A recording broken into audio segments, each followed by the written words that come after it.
Week 3. Alone. Galway Workhouse, November 1847. The days no longer seemed different from one another. Each began with the bell, each ended with the bell. Between them came the same meals, the same prayers, the same endless routines that made one day disappear into the next. Only death marked the passing of time. Every morning there were fewer familiar faces, every evening more empty beds. Maureen had stopped expecting to wake from the nightmare. This was her life now. She no longer searched the men's yard for her father. She no longer found herself listening for her mother's voice.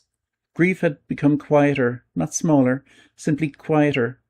It lived inside her now, walking beside her through every hour of the day. The matron had noticed the change. Mrs. Hanley had managed the women's ward for nearly 15 years. She had watched hundreds of families arrive. She had watched hundreds disappear. Experience had taught her not to promise hope when there was none, but it hadn't entirely taken away her compassion. One afternoon she called Maureen into her small office. "Sit down." Maureen obeyed. Mrs. Hanley opened the ledger. "Your sister is still in the infirmary." "Yes, ma'am." "You've been asking about her every day." Maureen nodded. "I've no one else." The matron looked at the girl for a long moment. There was nothing childish left in her face, only exhaustion. "You may visit her this afternoon." Maureen looked up quickly. "Truly?" "For half an hour." It was the closest thing to kindness she had received in days. The infirmary seemed quieter than before, not because fewer people were ill, because many who had been coughing only days earlier were no longer there. Patricia lay exactly where Maureen remembered, only thinner. The fever had left her face pale instead of flushed. Her lips were cracked, her breathing shallow. She opened her eyes slowly as Maureen approached. "Oh, I'm here."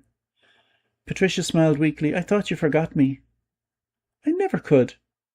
Maureen sat beside the bed. She took her sister's hand. It felt frighteningly light, almost weightless. For several minutes neither spoke. They simply held hands. Eventually Patricia whispered, "Did Ma'am come?" Maureen lowered her eyes. "No." Patricia waited, and then she understood. "Oh." A long silence followed. "They're together now." Maureen nodded. "I hope so. I think Da found her." "I think he did." Patricia looked toward the ceiling. "Do you remember—" "What?" "The stream." Maureen smiled for the first time in weeks. "The one behind the cottage." Patricia nodded. "We used to catch little fish. You never caught any. You always did. You scared them away." Patricia laughed softly. The laugh became a cough. The cough became painful. Maureen reached for the cup beside the bed. She helped her sister drink.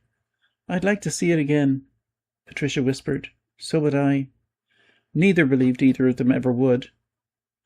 When the matron came to collect Maureen, Patricia tightened her grip. "Don't go." "I have to." "Stay." Maureen looked pleadingly towards Mrs. Hanley. The older woman hesitated, then quietly stepped back towards the doorway.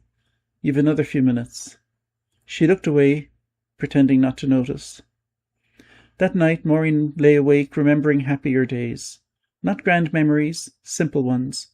Her father lifting Patricia onto his shoulders to pick blackberries. Her mother singing softly while baking oatcakes.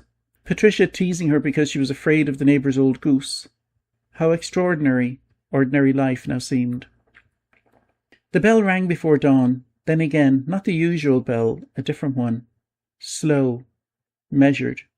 Maureen had heard it twice before. She knew what it meant. Someone had died. She prayed silently. Please, not Patricia. It was the first prayer she had spoken since her mother died. After breakfast, Mrs. Hanley approached her. The matron's face told the story before she spoke. "Come with me." Maureen's legs suddenly felt very weak. "No." Mrs. Hanley placed a gentle hand upon her shoulder. "I'm sorry." "No." She passed peacefully during the night. "No." Maureen shook her head violently. "No." The matron embraced her. At first Maureen stood stiffly, then suddenly collapsed into the older woman's arms. She wept until she could scarcely breathe.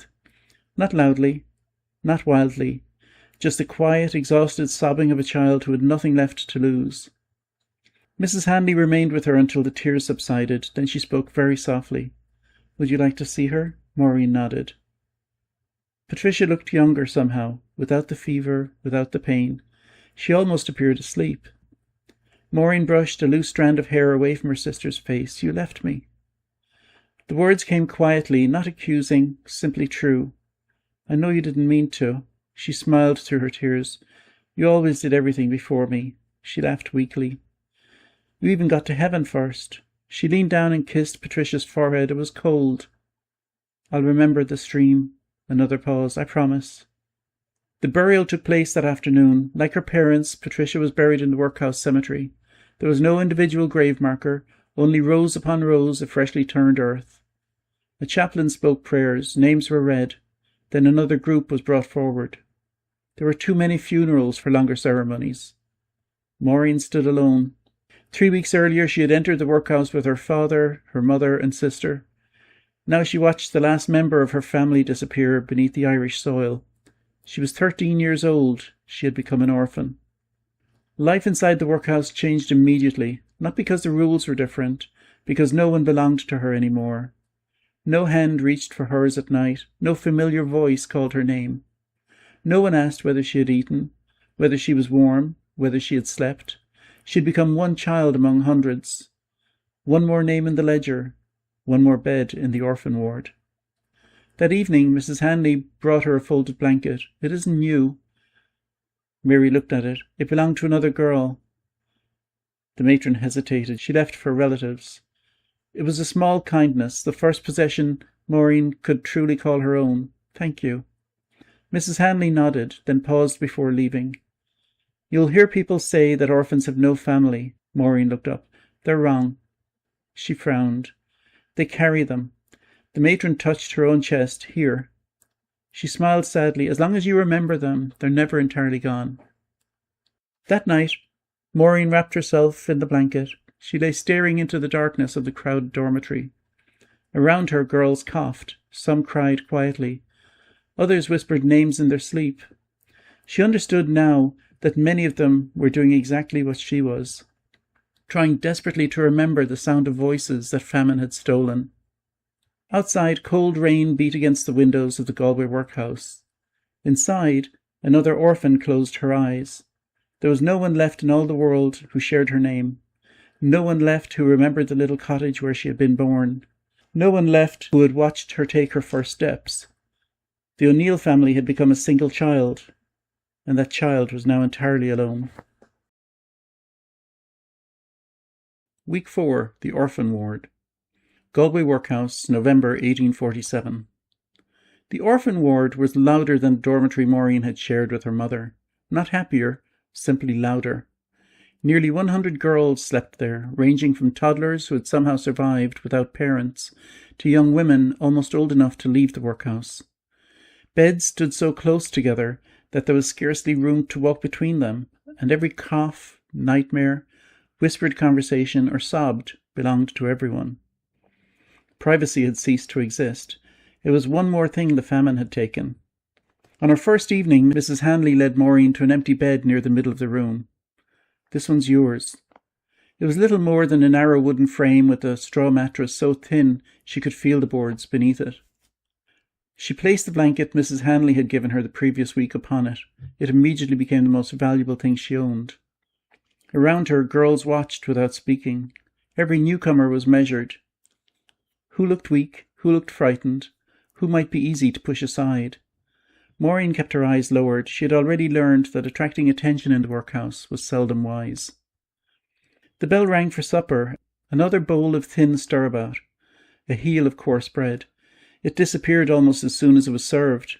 One girl beside Maureen scraped her spoon around the empty bowl long after every trace of food had gone. Not because anything remained, because her stomach refused to believe it was finished. That night, as the lamps were extinguished, someone whispered from the darkness, "What's your name?" "Maureen." "How long have you been here?" 3 weeks. A pause. "You've still got your blanket?" Maureen frowned. "Yes." Another pause. "Sleep with one arm through it." Before she could ask why, the voice fell silent. She understood by morning. Her blanket was gone. She searched frantically beneath the bed. Nothing. The girl sleeping beside her shrugged. "They'd take things." "Who?" "Anyone. You'll not get it back." Maureen felt her chest tighten. It was all she had. the only thing that belonged to her. She spent the next hour searching the ward. Finally, she found it wrapped around another girl at the far end of the room. The girl was perhaps 16. Broad-shouldered, despite the famine. Her name, Maureen later learned, was Catherine Doyle. Catherine looked up calmly. "This yours?" "Yes." Catherine shrugged. "Prove it." The older girl smiled. "You can't." Several other girls laughed quietly. Maureen stood frozen. She knew she couldn't fight. She would lose. Mrs. Hanley appeared unexpectedly at the doorway. "What is this?" Silence. The matron looked from Catherine to the blanket. "Return it." Catherine hesitated. Mrs. Hanley's voice hardened. "Now." Without another word, Catherine tossed it across the room. Mrs. Hanley waited until Maureen had picked it up, then addressed the older girls. "There are enough thieves outside these walls." She looked slowly around the room. "I'll not have them inside as well." The ward remained silent. Only after the matron had gone did Catherine mutter under her breath, "You won't always have her watching." Work filled every hour that hunger did not. The younger girls scrubbed floors, carried water, mended worn clothing, picked loose threads from old blankets that would be woven again. The older girls watched endless amounts of laundry. Steam filled the washroom until breathing became difficult. Hands remained raw from lye soap. The workhouse never seemed clean despite all the cleaning. There were simply too many people, too many illnesses, too little space. Disease spread easily. A cough at one end of the dormitory often reached the other before the week was out. The infirmary remained full. Sometimes girls disappeared into it. Sometimes they returned. Often they did not. Nobody asked many questions anymore. Questions usually led to answers no one wanted. One afternoon, Maureen was assigned to peel turnips in the kitchen. There she met Ellen. A slight girl with red hair cut short after a bout of fever. She was perhaps 14 or 15. It was difficult to tell. Everyone looked younger than their years. Ellen smiled first. "You're new." Still, Maureen added, "Ellen Ryan. Maureen O'Neill." Ellen glanced round before quietly breaking a tiny piece from her own bread. She slipped it across the table. "Quick." Maureen stared at it. "I can't." "You can. They'll see. Not if you're quicker than they are." Maureen hesitated only a second before hiding the morsel inside her mouth. It was scarcely enough to satisfy a sparrow, yet she almost cried with gratitude. "You'll starve sharing your food." Ellen smiled faintly. "We're all starving." It was the first genuine kindness another girl had shown her. Not everyone in the workhouse wore a uniform. Some women came from the town to help with sewing or washing. Some were paid. Others volunteered through church charities. Most kept to themselves, but a few of the younger girls whispered warnings whenever certain people entered. "Don't be alone." "Why?" "They like pretty girls." Maureen frowned. "What do you mean?" The older girls exchanged uncomfortable glances. One finally answered, "You'll understand." No one explained further. The silence itself frightened Maureen more than any story could have. That evening she asked Ellen, "What did they mean?"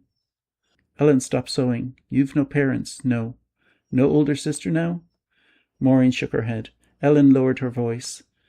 "Then always stay where there are other girls." "Why?" "Because some people think nobody will listen to orphans." Maureen looked confused. "The matron would." "Mrs. Hanley would." Ellen nodded. "Yes, but she's not everywhere." She glanced through the corridor before continuing. "Most of the officers are decent. They're overworked, tired, and trying to keep hundreds alive. But," she hesitated, "not everyone who works here deserves the keys they carry." Maureen felt a chill despite the crowded room. "What do I do?" Ellen answered without hesitation, "Don't go anywhere alone if you can help it. And if someone asks you to, find me." The words settled heavily between them. That night, long after the lamps had been extinguished, Maureen lay awake listening to the sounds of the orphan ward. Someone cried softly for her mother. Another girl whispered the Lord's Prayer over and over until sleep finally claimed her. Near the window, two older girls argued in hushed voices over a crust of bread. Across the room, someone coughed so violently that several others awoke. Maureen pulled a blanket tightly round herself. Only a month earlier she had believed the workhouse would be a place where families came to survive together. Now she understood. The workhouse did save some lives, but survival came at a terrible price. Here, childhood disappeared quickly, trust became a luxury. And every orphan learned the same lesson. Within these walls, kindness was precious, because it was so very rare.